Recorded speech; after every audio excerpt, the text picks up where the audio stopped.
मुंबई महापौर आणि उपमहापौर पदासाठी ठाकरेंचे उमेदवार अशी शक्यता वर्तवली जाते। मातोश्रीवर आज महत्त्वाचा निर्णय होण्याची शक्यता आहे। निवडणूक बिनविरोध होऊ नये यासाठी उमेदवार उतरवणार अशी विश्वसनीय सूत्रांनी जय महाराष्ट्रला माहिती दिली आहे। तर या संदर्भात अधिक माहिती घेणार आहोत आमचे प्रतिनिधी महेंद्र जोईल यांच्याकडून। महेंद्र, आता मुंबई महापौर आणि उपमहापौर पदासाठी ठाकरेंचे उमेदवार रिंगणात उतरण्याची शक्यता वर्तवली जाते, काय अधिक अपडेट?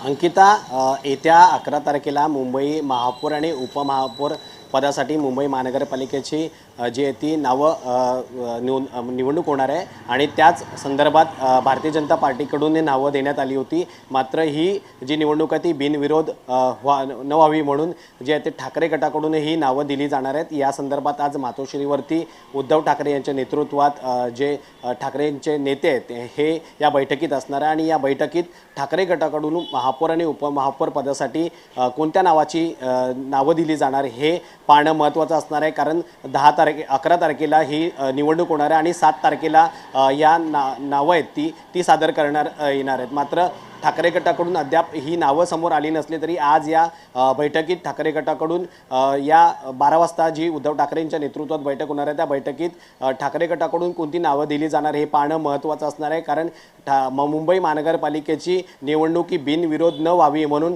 ठाकरे गटाकडून एक खेळी खेळले जाण्याचे जे आहे ते प्रयत्न केले जात आहेत। मात्र ठाकरे गटाकडून या नेमक्या कोणत्या उमेदवारांची नावं सध्या चर्चेत आहे?